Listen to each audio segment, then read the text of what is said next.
नमस्कार, नाव काय तुमचं? अनिता प्रशांत बालची. आणि हे तुमचे मिस्टर. बरं, काय झाली ती घटना नेमकी? सकाळी ते 8:30 वाजता दुकानात निघालेले हा, आणि बिबट्याने त्यांच्यावर हल्ला केला. सकाळी सकाळी हो 8:30 वाजता. कुठे घडली घटना ही? आंबोली. आंबोली. भाऊ काय झालं? सकाळी दुकानावर चाललो होतो साखर आणण्यासाठी हा. आणि अचानक बिबट्या आला, डायरेक्ट हल्ला केला माझ्यावर आणि हाताला चावला, हात पडक केला, 2 दात लागले हाताला. आणि मग मी जोरात आरडलो, मग ते पळाला, तिथेच गेला झाडांमध्ये. मग मी तिथून घरी पळत गेलो. तिथं कोणी जवळ नव्हतं, एकटंच होतं दुकानावर चाललेलो, जोडी कोण नव्हतं माझ्यासोबत. तुम्ही गाडीवरती होते का? नाही पायी चालू होतो. रस्ता नाही तुम्हाला? रस्ता नाही, पाऊल वाटते मी चालू होतो. मोठा होता? कमरेपेक्षा मोठा उंच होता. आणि मग ते आरडल्यामुळे त्यांनी मला सोडलं आणि मी पळत गेलो घरी. नाहीतर मग त्या ठिकाणी नेहमीच वावर आहे का, कसं काय? हो नेहमीच यावं जावं लागते, तीच वाटे नेहमी. उच्चिलला दुकानावर जावं लागतं ना, आमच्या तिकडे गावात दुकानं लांब, आम्हाला उच्चिला जावं लागतं. आम्ही धरणाच्या पलीकडे राहतोय, डोंगरा शेजारी. तेव्हा साखर आणण्यासाठी चाललो होतो. याच्या आधी बिबट्या तुम्हाला दिसला होता? तसं कुत्रे वगैरे नेले आमच्याकडनं, 2-3 कुत्रे नेले, पण असं हमला नव्हतं केला कधी माणसावर. कुत्रे नेले, काही शेळ्या जनावर वगैरे धरायचं. पण मग आज पहिल्यांदा सकाळी हमला झाला. मग याबाबत तुम्ही वन विभागाला काय सांगितलं होतं का? नाही. नाही, आम्ही सकाळी केलता फोन. नाही, याच्या अगोदर जेव्हा कुत्रे वगैरे नेले?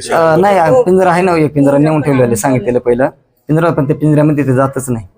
जात नाही? नाही, पिंजऱ्यामध्ये जातच नाही. ते 6-7 महिने झाले पिंजरा नेऊन ठेवले, पण ते घुसत नाही त्याच्यामध्ये.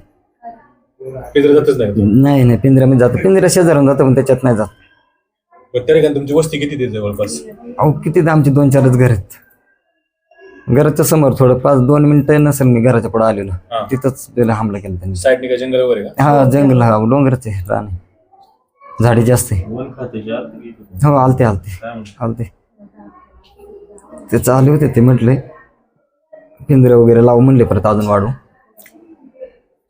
याच्यात काय 2 दात दिसले का? हो, 2 दात लागले. कसं नेमकी तुम्ही काय त्याच्या प्रतिकार तुम्ही कसं केला त्याच्यावर? अहो तिकडनं पळत आल्यामुळे हातात काही नव्हतं, रिकामं चाललेलं मी मोकळं.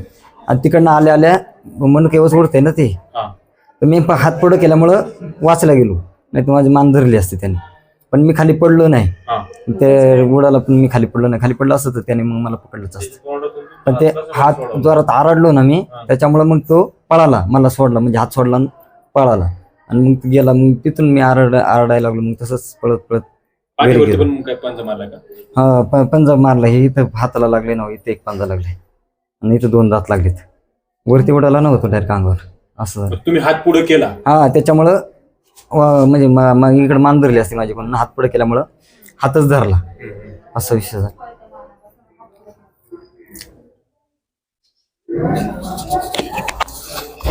काय होते घटना अशा घडतात तुमच्या जवळपास, काय सांगा तुम्ही?